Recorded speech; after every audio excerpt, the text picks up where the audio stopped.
Здравейте! Намирам се в пленарната зала на Европейския парламент в Страсбург.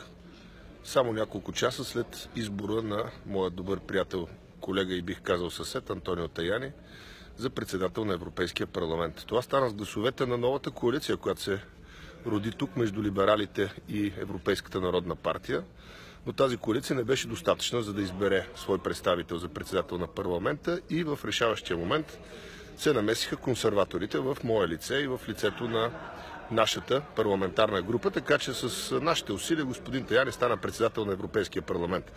Но това е едната новина. Другата новина е, че тук либералите и дясноцентристите направиха коалиция без социалистите и дадоха тон за някои спекулации, свързани с общото управление на Движението за права и свободи, ДПС, либерали, и Европейската народна партия, ГЕРБ в България, Бойко Борисов и най-вероятно, ако успеят да го промъкнат в парламента, Радан Кънев заедно с проектчето на Прокопиев и Христо Иванов.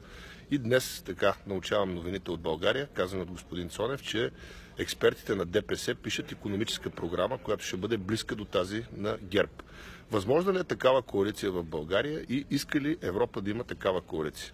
Ние, членовете на консервативното движение, продължаваме да бъдем опозиция в Европейския парламент и смятаме, че фундамента, на който са стъпили либералите и центристите в момента, десноцентристите, е една голяма бутафория. Документа, който приеха вчера в парламента, показва истинската криза, либералите и НП, показва истинската криза на техните либерални ценности.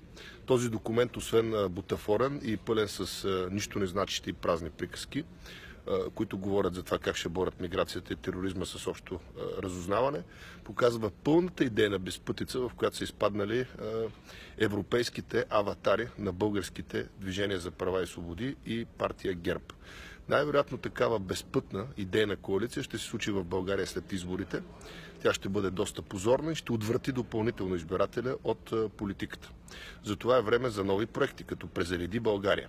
Проекти, които искат да рестартират порочната система и не само да сменят лицата в политиката, старите муцуни с нови, но и да сменят начина, по който се правише политика до момента. Вместо политиката да бъде в полза на политиците и да ражда олигархия, да бъде в полза на хората, които гласуват за нас политиците и ни правят такива, и то временно. Мандатност и отзоваване, разбира се, и мажоритарност.